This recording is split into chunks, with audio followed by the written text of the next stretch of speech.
8 teams with an SEC game this week. Who will prevail? Anybody on upset alert? Locked on SEC Squad Edition starts now. You're talking ball with the SEC Squad. From Alabama to Tennessee, from Georgia to Oklahoma, from Auburn to Texas, it's the local experts of the Locked On Podcast Network bringing you scoops, breakdowns, and the most comprehensive preview of the upcoming SEC weekend. It's the SEC Squad, and we have a seat for you. Hurt feelings and thin skin are prohibited. Squad up, you're part of the SEC Squad. Welcome into the SEC Squad. Sit back, grab your favorite beverage, and join us as we get you ready for another week talking all things SEC. Today's episode brought to you by FanDuel. Football season is here. Visit the FanDuel app today and start planning all of your bets for this weekend. Let's welcome in our panel as we got a loaded one this week. We've got Jay Smith, host of Locked On Sooners. We got Zach Blackerby, Locked On Auburn. Corey Burton of Locked On Vandy. Stephen Willis, Locked On Ole Miss. John Neighbors, Locked On Razorbacks. Chris Marler, Locked On Gamecocks. Jimmy Stein, Locked On Bama. Eric Kane, Locked On Vols. And Brad Kellner, Locked On Longhorns. I am Chris Gordy, Locked On SEC. And gents, we do it every week. We're out about this time. Let's start with you giving me a prediction for your team this week. Doesn't have to be a score prediction, but just what you think's going to happen. A certain running back going to go for 100 yards, whatever it is, just throw it out there. Jay, let's start with Oklahoma. That's going up to Temple for some weird reason. Little history on that. That was actually scheduled when Matt Rule was the head coach at Temple. Yes, that long ago. And somehow it finally came to fruition. So they did a home and home. I know it's weird, right? But Rule was doing good things at Temple, but I digress.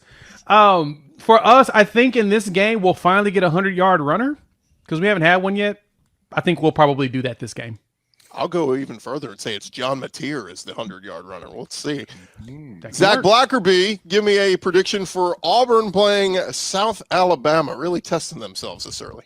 Yeah. I'll say a big game for Cam Coleman. They've kind of been spreading it around a good bit. I think we see a season high for Cam Coleman. How brave. Would love to see that. Corey Burton, we got Vandy playing South Carolina. What's a prediction for Vandy on their first big SEC road trip? Streak snapped. I called that shot about a month ago with Chris Marler on the crossover. Diego Pavia is going to have a big game. So that's my prediction. I'm sticking with it. Love it. Not going out on a limb there. That's not crazy to see. Not a crazy limb. Yeah, no. Stephen Willis, your Ole Miss Rebels eked out a win last week against the Lexington Kentucky Wildcats. How about Ole Miss against Arkansas? Austin Simmons will not throw 2 first-quarter interceptions in this game. That is my prediction. That's a good one. He's done it in each of his first 2 games this season. Pretty bold at this rate, yeah. So I like that. That would be good for them. God, I hope he does. I hope he does it. John Neighbors, you do. You got a chance to make a joke here, John, and make a prediction of Austin Simmons. But give me a prediction on Arkansas. Well, I think Ole Miss is even more overrated than the Grove itself. So it's going to be a pretty interesting matchup. And I think Taylon Green is going to start his Heisman campaign against the Ole Miss Rebels this Saturday. Wow. Okay. I like it. Not crazy to think. Chris Marler, Locked On Gamecocks. Not crazy to think. No. Hey, Zach, shut up and let's move on instead of starting. I like you. To say not crazy to think? We'll get in a second. If they go on a run, Taylon Green's talented. Look, I'm a Taylon Green fan. I'm picking y'all this weekend, John. I'm not hating. But to say not crazy to think? So weird that Zach's name must change to Chris Marler since I was asked the question. But anyway. I want to be you so bold bad. Bold prediction. Yeah, so many people do for sure. Bold prediction for this weekend. I think that Diego Pavia comes back down to earth. And I think it looks a lot more similar to last year in the 28-7 win against Vanderbilt that South Carolina had a year ago. I'll give you a prediction for your game, Marler. I didn't ask for it. I'm good. Vandy doesn't punt to Vakari Swain. Stop kicking to that. I'm going to talk about that in the next episode here. Don't ask him. Don't ask him about it. Jimmy Stein, prediction for Bama. Man, yin and yang. We saw a terrible Bama team. We saw a great Bama team. Now they get Wisconsin. Yeah, I think week 1 was a massive underwhelm. Week 2 was a massive overwhelm. I think week 3 is just going to be a whelm. just right in the middle. The line is around 20. I think Alabama wins a boring game by about 20 with Ryan Williams coming back from concussion for a big play. I hadn't seen a big play from Ryan in quite a while. He missed out on all the 73-point fun last week. I think Ryan gets on the board with a big play on Wednesday. Alabama wins right around the number. Is it at Alabama? Yes. Yeah, the cover athlete of the NCAA football video game. Need to see Ryan Williams go off here. Eric Kane, your Vols getting Georgia in town. Give me your prediction. Prediction here, Gunnar Stockton is about to get rattled early in this football game. First true road starts. He's actually kind of played a lot of football, but it's been an SEC championship game. It's been in the college football playoff. It's been at home, never on the road, and obviously never in the SEC. So I think the defense gets after him. I think the Neyland effect takes over. I think that's imperative for Tennessee to pull off this upset. That line's trickling down, though, but give me Gunnar Stockton getting rattled early in this football game. Go Dogs. Brad Kellner, we don't need to see your poop face, but give me No, we do. a thought on Texas. Playing another cupcake this week. Arch Manning probably going to have another big day. Well, my big prediction is Steve Sarkisian won't bring up the faces people make when taking a dump in his post-game press conference. Obviously, he did that in Monday's presser, but I think after the game on Saturday, he's going to refrain from any comments like that. So that's my bold call, Gordy. I saw Marler's reenactment of that video before I saw the actual video, and it was incredible. Check it out on the interweb. So good. Spot on, dude. I would love to hear the odds on whether he brings it up or not, because everyone loves a callback when it comes to comedy. And I think it was a weird joke because he didn't land, but he was like smiled like it did. He's like, got him. Like, what? Got him. No. He was proud of that. I think the easy response is Arch hurt? No, he's fine. He just made a weird face on one play. It's fine. But instead, does anybody come look at you when you're in the bathroom? Like, what are you talking about? I don't know. I watched you poop last night. I mean, I would never do that. Okay, Steve. It was bizarre. It was bizarre for sure. It was about the weirdest answer I've ever heard a coach give. Coaches always defend. No, I don't think it's anywhere near as weird as Baylor's, as Dave Aranda talking about throwing midgets. That's probably the weirdest I think I've ever heard in my life. All right, I was going to say from Steve Sarkisian at Texas, but yeah, no. Anytime you bring up midget throwing, that's going to take the cake over anything else. What's going on at Texas with these Texas coaches? You wouldn't get it, Zach. Nobody messes with that state. Nobody's asking about Arch Manning being injured maybe after that. I mean, so maybe that was the point. Yeah, that's true. Good call. We completely missed it. Yeah. Fellas, let's jump into it because we've got so many games to preview this week. So let's do one of the SEC matchups here. I want to start with Arkansas at Ole Miss because to me this could be the most entertaining game in the SEC because in recent years it has been the most entertaining. These teams for some reason have weird things happen. So John Neighbors, start with you, man. Give me your thoughts, your feelings. What are we feeling right now? Oh, God. Well, considering this is probably going to be the only time this season that I can go into a game feeling good and talk a little trash with it because I never have fun during these things during the middle of the season. So I'm just going to go ahead and say that this one is always drunk. We never know what to expect. And last year even, Ole Miss came to town and set every single offensive record known to man on Arkansas on their home turf. And I think Sam Pittman is nice of a guy and everyone loves him. You can tell in the press conference this week, he's taking this one a little personally, maybe not so much about last year and the way things went, but about the players that left him, like Patrick Kudus, like Luke Has, like Jalen Braxton, that are all playing for Ole Miss this year. And so, I mean, listen, if you told me this game was going to end in a final score of 58-56 in regulation, I wouldn't be surprised. But if you also told me it was going to end 17-13, wouldn't be surprised. You never know what's going to happen in this game.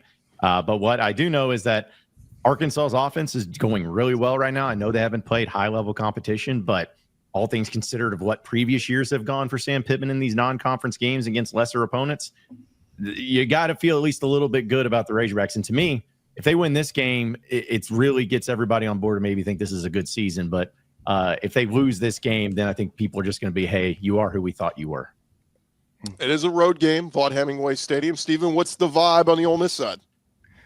Good, actually. If you look at the fact that they've put themselves in so much trouble to start games this year, they've given up more points per game than first downs per game at this point. Pete Golding's actually putting a good plan together on the Ole Miss defense, and they're outscoring the other team by 3 touchdowns in the second, third, and fourth quarter of the game. The first quarter is a problem. They've got to get that fixed, and a lot of that comes from the interceptions, short fields, and stuff like that. If that happens against Arkansas is winning the game. There's not even any question about that. If Ole Miss can clean that up and kind of get into the second quarter and start rolling, I think Ole Miss has a little bit better football team than Arkansas does, and they've got some weapons. They can actually run the ball this year. They ran the ball they threw the ball one time in the fourth quarter against Kentucky, and that game was 30-13 at the end of the game, and that includes the garbage field goal at the end that Kentucky kicked. So it was actually 30-10. So other than the first quarter, they kind of turned it up a little bit. So I think that if Ole Miss can clean up that first quarter, they're going to win the game. I genuinely think that. But this is, as John said, this is the drunk uncle of the SEC schedule every single year. So if Arkansas won this game by 3 touchdowns, I would not be surprised. And let me say this too. It's, of course, it's just not to be completely triggering and shocking to Zach Blackerby about Taylon Green and his performances. I like Taylon Green. I like Taylon. I like him. He's thrown for 10 touchdown passes so far this year in 2 games, which is double what anybody else has done in the SEC. Again, I know the competition, but he's also rushed for another touchdown. That's 11. I mean, listen, he is going to be a guy with Trino offense, as long as he stays healthy, a problem. And to me, just like the whole season, just like in this game, if Taylon Green has a great game, I like his chances. But that's why I feel there's also a really good chance, because of Arkansas's defensive line depth especially and how weak it is, there's going to be a chance that whatever the over is, hammer it. Just keep hammering the over. I think this is going to be a high-scoring affair for both teams. Yeah, I think it's minimum like 42-38 type game. Seriously. Yeah. Over-under set is 60.5, so that makes sense. Vegas agrees. Does that count the first quarter, Steven, or are we doing that in this game? Well, I don't know what you're talking about on that. The first quarter happened in the other. The results happened in the rest of the games, and almost blew the opponents out the second, third, and fourth. We will deal with that whenever South Carolina comes to Oxford. We'll talk about it. I'm sure they're shaking their boots in front of those 58,000 Vineyard Vine mannequins come to life in Oxford, Mississippi. Cannot wait to see it. They were shaking their boots whenever they getting thrown in the hedges at Willie B. Whenever Ole Miss went the last time. But hey, we'll talk about that later, Marler. It's all. I can't wait. Let me have the game for a chance for one. One game. It's everyone. I'm verbally arguing with everybody. Why must we overlook Arkansas like this? So much disrespect. Yeah. Come on. We're good. I had this conversation with somebody earlier. If Taylon Green wasn't at Arkansas, the hype around him would be unbelievable. Yeah. Yeah, thank you. That's really nice. Thank you, Zach. That's a really nice thing to say. Yeah, if he wasn't at that low-level school that's just over there by itself in the corner playing with their crayons, like, they would be really good. He'd be really loved. Thank you. I appreciate that. But to the point, if he has a great game and they win this game, it will put him on the map. He will get that national recognition, and Arkansas may jump in the top 25 with a win. That's right. That's right. Jump in the top 10 with that one girl. We would come in and be like, well, if he was on Georgia, he'd actually be good. Maybe that's I didn't say that. I like Taylon. What do you mean? If Arkansas won this game, they got a shot against Notre Dame in 2 weeks to completely put Taylon Green in the Heisman conversation. That's what everybody's saying. If he wins this game and then beats Notre Dame, yes, Taylon Green is absolutely in the Heisman conversation. Real quick, guys, because we got more games we got to jump to. Real quick, show of hands. Are you picking Arkansas to pull off the upset? We got 1, 2, 3, 4. Okay, we got 4. Everybody else feels good about Ole Miss at home. All right, we'll see. I thought it'd be a little bit more 50-50 there, but what's the line? It's FanDuel's got about 9. It's 9.5, just like last week. It's moved down to 6.5. 6.5 now, FanDuel. Wow. With 16.5 as your over/under. I'm gonna start hammering Ole Miss again. Probably take the points in. No, Marlon. I'm on FanDuel. It's 7.5 right now. I just logged on here. 7.5 on FanDuel. So it looks like it's moving back and forth. A lot of movement. Make up numbers. Somebody else say something. I think it's 20.5. By the time this airs, the line will be moved again. So fair point. The Auburn guy trying to talk about making up numbers, just like those national champions. So no one forgets, Zach. No one forgets. my decision. Or as we found out, AP poll votes. When we return, guys, we got Vandy, South Carolina. We got Georgia, Tennessee. We got Florida, LSU. Squad talking more ball next. Back to the squad show in just a second, but it is almost the weekend. It's time to look back and crown this week's MVP on Who Delivered, powered by DoorDash. Just like you can win every Saturday with DoorDash Streaks, saving more every time you order. These players delivered when it mattered most. Let's break it down. And for this week, we're going with Diego Pavia of Vanderbilt, delivered in a big way against Virginia Tech last week. Second half, just blowing them out in their house. When the pressure was on, Pavia came through, no hesitation, no delay. And if you've been watching week after week, his performance wasn't a fluke. Diego Pavia is on a streak. And just like Pavia delivered for Vanderbilt, DoorDash delivers your Saturdays with DoorDash Streaks. You save every Saturday you order, stack it up all season, and you could save up to $250, including $100 in DoorDash credits. Order this Saturday, keep the streak alive, fuel your game day. Only with DoorDash. Terms apply. Promo period through 11/18. SEC squad show rolling along here, fellas. We are full on into it. We got some more SEC games to get into and dissect. And we got our Vandy host, we got our South Carolina host. So let's get into this one, fellas. Corey, start us off with the Vandy, fighting Vandies. I mean, the Commodores go on the road, rally, have a huge second half against Virginia Tech. How are we feeling about Vandy going to South Carolina? Well, considering what happened at Lane Stadium, I feel pretty good.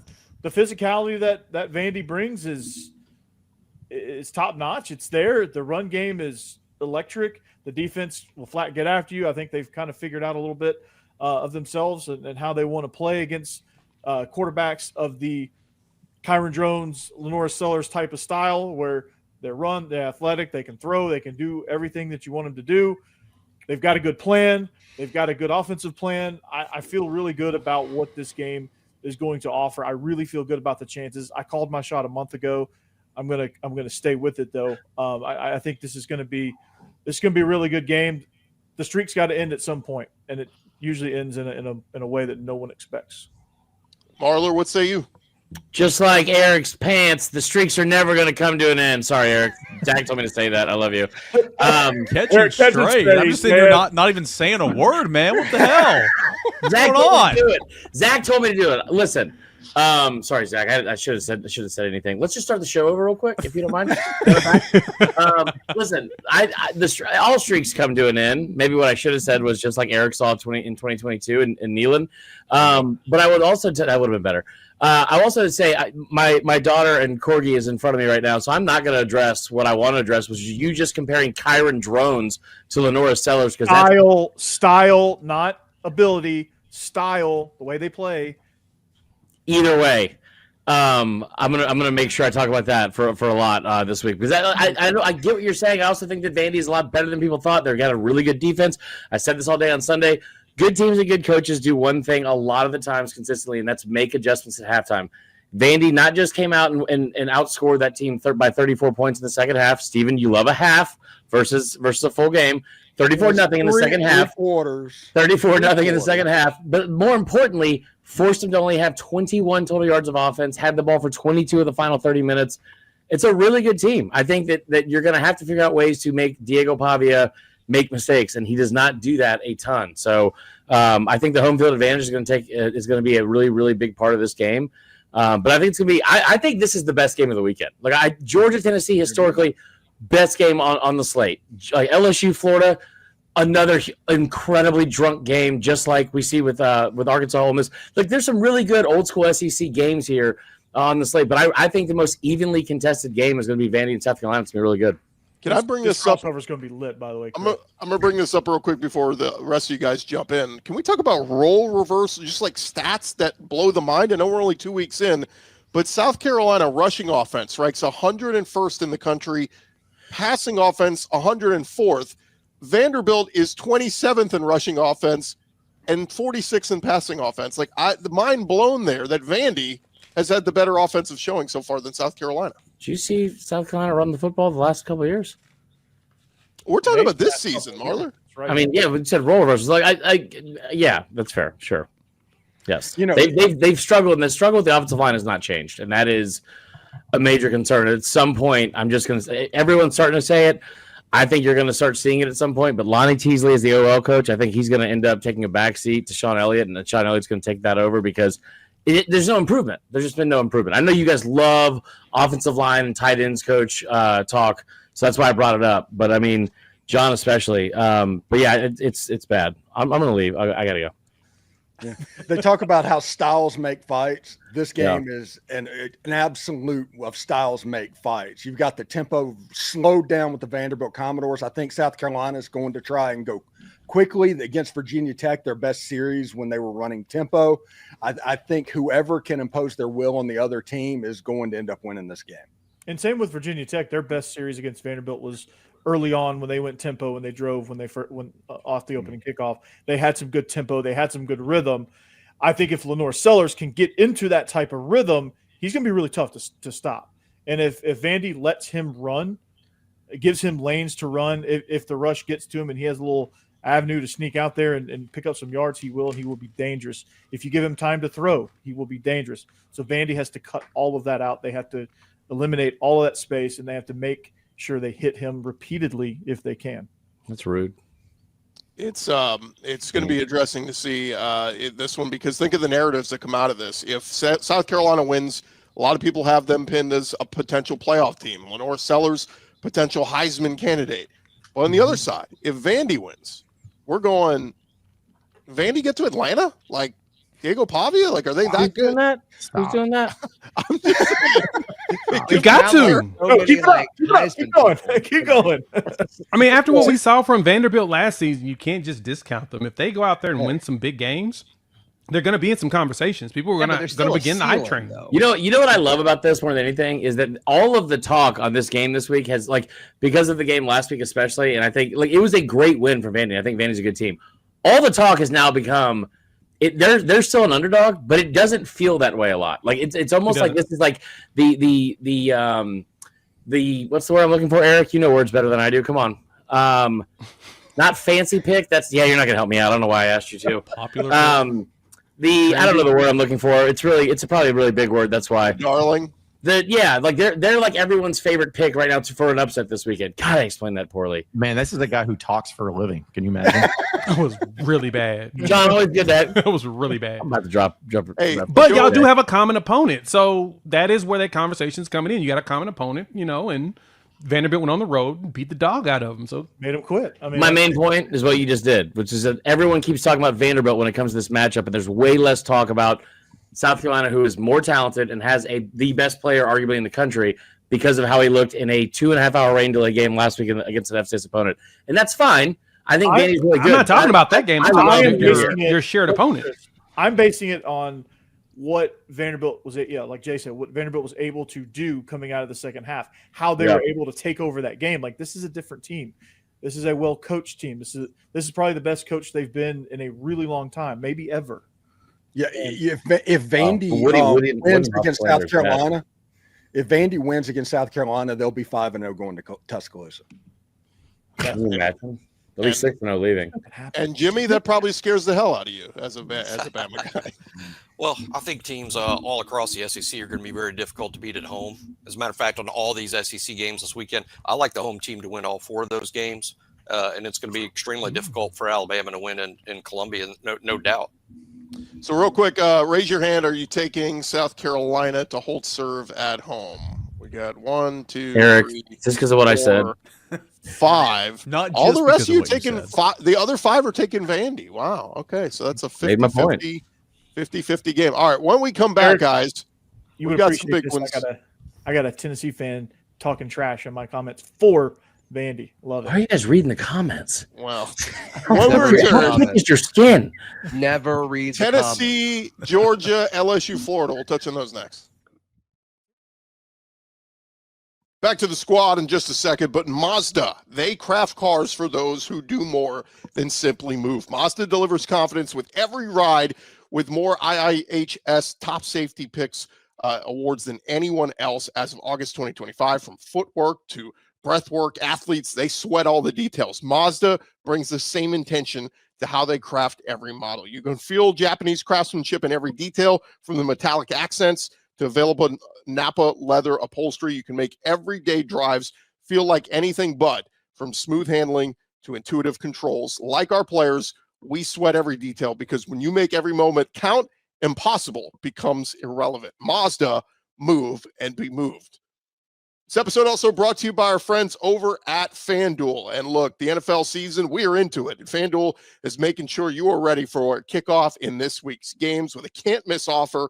Right now, new customers can bet just $5. If your bet wins, you will get $300 in bonus bets to use across the app. Again, if you've never used FanDuel before, check them out right now. Get signed up and take advantage of this great offer. And you're going to love using FanDuel, because if it's however you like to bet, player props, same game parlays, just want to bet on a bunch of underdogs, you can make it happen over there at FanDuel. They make every game more exciting, whether you're watching your team or just keep an eye on your fantasy matchup. It's quick, easy, and the best way to add a little more energy to your Sunday. So what are you waiting for? If you're ready to play, download the FanDuel app now by visiting FanDuel.com to get started. That's FanDuel.com to place your first $5 bet. SEC Squad Show rolling along here, fellas. Let's dive into the big one. It is happening in Knoxville, we're home of Eric Kane. Eric, help us out here. Tennessee versus Georgia. Georgia has won 8 in a row, but the Fighting Joey Aguilars, they look pretty good so far. Fighting Vandies. Yeah, I mean, it's I think Tennessee is I mean, a lot of people came in, once Nico left, and I mean, he really wasn't that great here last year. Typically, you no longer on your team, you got to talk crap about him, right? But stat line, he wasn't very good last year, and like once he left, everybody just thought Tennessee was going to be awful. And I'm not saying Tennessee's going to be great with Joey Aguilar, but he's been better than I thought the first 2 weeks for sure. I mean, I think you can tell he's a veteran quarterback. He takes what the defense gives him. They've hit on some explosive plays. That didn't happen much with Nico or Joe Milton, so it's been fun, man, and I'm excited. Georgia's won this game eight years in a row. Josh Heupel has beaten pretty much everybody in the SEC he's played, routinely. Not routinely, but he hasn't been able to tackle Georgia yet. Georgia's still that one team that he can't get. Can that change on Saturday? We'll see. I think Georgia's defense has shown nothing to this point. I think that's going to be a salty matchup with Tennessee's interior offensive line. Gunnar Stockton has not been impressive in my opinion, but I'm not buying stock into what Georgia did against Marshall and Austin Peay with a kickoff that was moved up an hour, then they were delayed 2 hours. I'm not. I mean, I think that Georgia's offense is going to be more dynamic than what we've seen against Marshall and Austin Peay. So, but I do think the Neyland effect can take over, but you got to give them reason to, and Tennessee's got to get off to a good start. And like I said in segment 1, I think Tennessee's got to make it really tough on Gunnar Stockton. Yeah, I kind of was on. Hopefully, everybody understands. I was on record saying that I thought that Tennessee would be better with Joey Aguilar than you were. I remember. I didn't hear that ever. I think you were the only one here. I think I really was. But Joey always came across as a quarterback that, if he had the right tutelage, I thought that he'd be able to be above what the floor is we've given to him. Right. I always feel like he would outperform himself based upon the tutelage, and I think Heupel is a really good coach when it comes to that, and he has shown. I think he is going to be a solid quarterback this entire year. He may raise Tennessee's floor a lot more than people expect. Yeah, nice try. Tutelage is not a word, for one. 2, you're welcome. The whole point of I said this over and over in the summer too, Eric. Thank you for not noticing. Is the offense isn't based off of just like being able to have like a 5-star quarterback that shows up in Cookie Monster sweatpants and can throw the ball 1,000 miles, or it's not based on that. It was not like that with Milton. It was not like that with Nico. All you need to do is have somebody be accurate on deep balls, 20 and 30 plus yards on the field.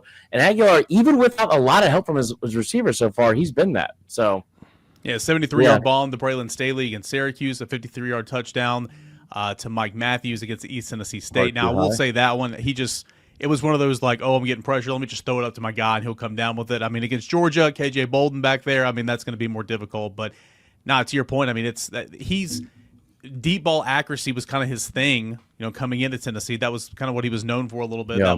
That was a plus part of his game, and so far here in the early going, it's been nice. And you're gonna have to hit on a couple of those against Georgia. I mean, I think that Tennessee is obviously gonna have to make some plays. I think Tennessee's they ran the football finally in this series. Could not run the football at all in this series until last year. Tennessee ran the football well, but couldn't defend the middle of the field. And so Carson Beck tore him apart. And I think Mike Bobo, I think, Georgia in general is just going to, look at what they did last year and try to duplicate that. Yeah, for me.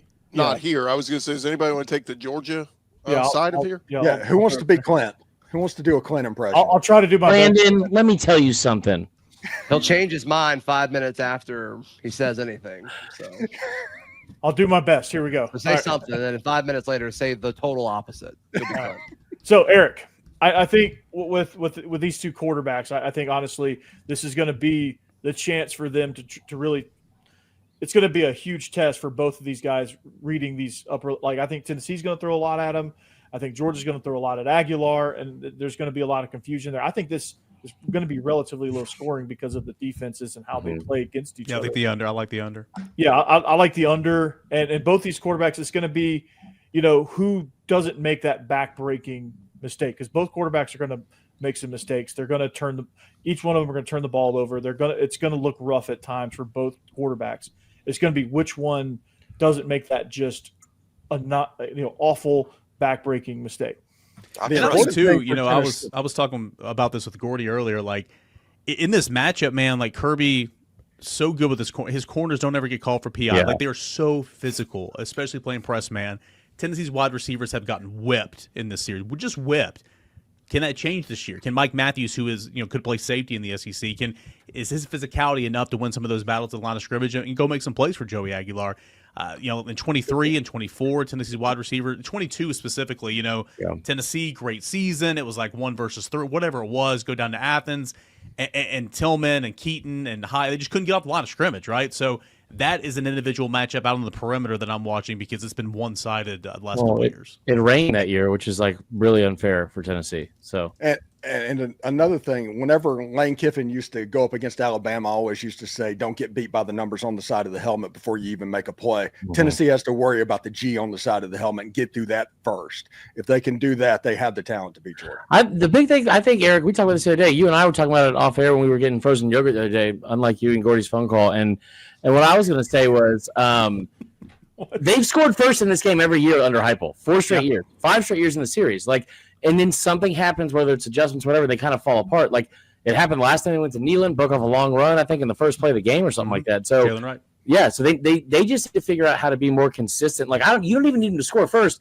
You need them to score consistently throughout the game, which sounds so stupid and elementary. But under the tutelage of all the people that are tootling, like that's what you got to do, right, Jay? I know it's only been Tutelage. 2 weeks. It's only been 2 weeks, but Georgia total defense 8th in the country. Tennessee total offense 2nd in the country. That's gonna be awesome. So it's good on good. We'll see. Quick raise of hands. Who's taking the Georgia Bulldogs on the road? 1, 2, Jimmy, 3, you 4, son of a- 5, 6. I love that. What is that? Yay. 3? I like it. I'm taking Tennessee at home. I'm taking I all like these Tennessee this SEC year, too. teams at home. I just need Tennessee to win, so that way Tennessee's longest losing streak against an SEC opponent becomes Arkansas. That's all I really care about. Good stat there. Real quick, guys, let's hit on some of the other games here. How about LSU Florida? This one certainly lost its luster after Florida loses to USF, but I still think a very dangerous Florida team that, look, if they can find a way to go to Death Valley and beat top 10 LSU, I think you get buy-in back from the fans there in Florida Nation. This game just screams Florida's going to go down there. It's going to be a possession game in the fourth quarter. Like they're going to lose, but like it's going to show everybody like, oh yeah, we're Florida. We have good players too. We have our quarterback's got a high ceiling, all that, and more. After you're losing to USF a week ago, I think they're going to lose. I think it's going to be close. I think that it's going to be one of those remind you who's on your schedule type game, and that being Florida. Yeah, I think Did LSU wins at LSU home, but Florida makes it close, and I think similar scores. I wouldn't be surprised if any of these 4 games is separated by more than 7 points, including Florida at LSU. Is LSU actually down their center this game? He's day to day, so they don't know if he's actually going to play or not. But it's not. There's like reports that it's going to be a tightrope. What's it called? Tightrope surgery or whatever it was that Tua had that one time. Like it's not that. Cedric Tillman had that. He was out. He was 3 pretty weeks. much gone for the season. Like he came Oh, back. so it won't. It's not that. They list him as day to day the other day. I think just being around it down here in Baton Rouge, I think looking at this game, I think there's a lot of stuff that Florida could take advantage of, and I think they're going to play better and inspired football coming off a loss and coming down here and all that kind of stuff. I also think we haven't seen the best version of LSU with the receivers being as explosive as they could be. There's only 3 pass plays over 20 yards or more this season. I think that changes. I think that this gets back. Like this is also a revenge game. for LSU, right? And I think that we see more of the explosive plays in the offense. They're down a tight end because Trey'Dez Green's going to be out. I like the fact they got Donovan Green from A&M. But the one place they have no questions about at all right now is the defense. And that's kind of crazy to think about where this LSU team is. And they really don't have any question marks in the secondary. That secondary is legit. I think Lagway gets picked off at least twice. I think Florida wins.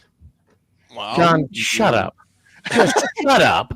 Of those 4 games, guys, which one would you take the best? Which one's the best quarterback matchup of the 4 SEC games? This is a simple. Don't overthink it. This is a very simple answer. I mean, it's got to be. It's definitely Florida, Vandy, South LSU, right? Carolina. Yeah. Yeah, Bama, Wisconsin. I don't know. UTEP's got a former 5-star with Malachi Nelson going up against the 5-star and Arch Manning. So Right, I'm you're sure so- 5 stars. That's a good point. Right. Five-star versus five-star. I saw Malachi Nelson poop one time in the 3rd grade and had changed my entire opinion on him as a person. Can you get? I'll never be the same, brother. Can we give an impression of the face you saw? Dude, that was...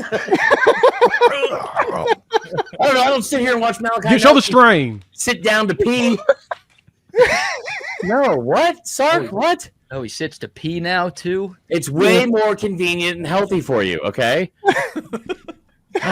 Some of you guys don't have a prostate. Anyway, I think the best one is Sellers and Lagway. But I will say I think not Lagway, Sellers and Pavia. But I also think that that game in what do you call it, in Death Valley is going to be pretty good too, because I think Nussmeier, we were like, dude, he's second to last in the SEC in yards per attempt. Like, that's not what we expected out of this offense. I think all that changes. Yeah, really. Thanks, Lane Kiffin, for having a crappy quarterback, because it could have been Arkansas and Ole Miss. Could have been. It's true. Should have been. Hey, But That's gonna be a watching good it. one.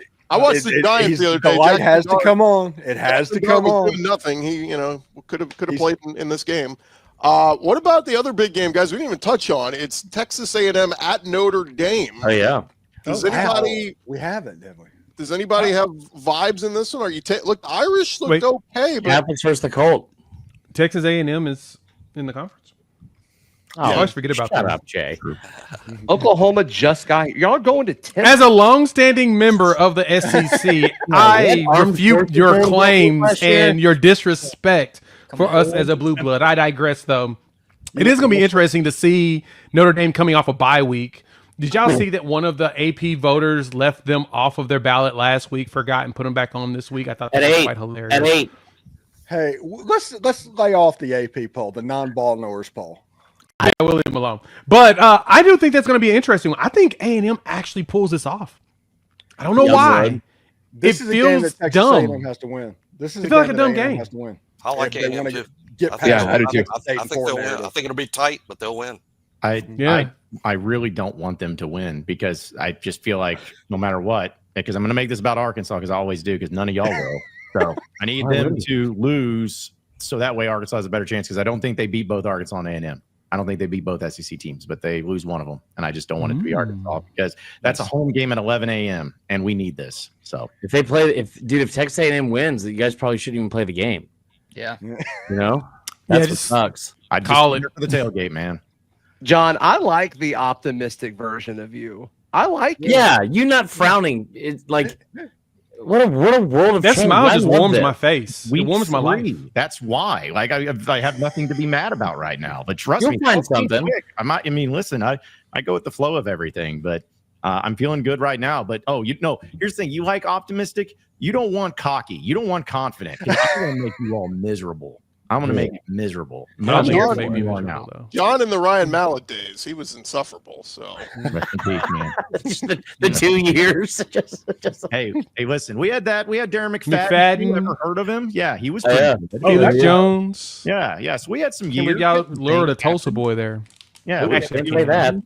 real He's quick, street around the corner. real quick, guys. Any other games intrigue you? We've kind of. I know Zach, y'all play another. Y'all play South Alabama. Jay, y'all play Temple. USA. Bama, Wisconsin. Any of those other games? On the We're road. not talking about Game. Auburn, South Alabama. We're not talking about that. Why would we? Go ahead. Oh, I just thought y'all would have opinions on it.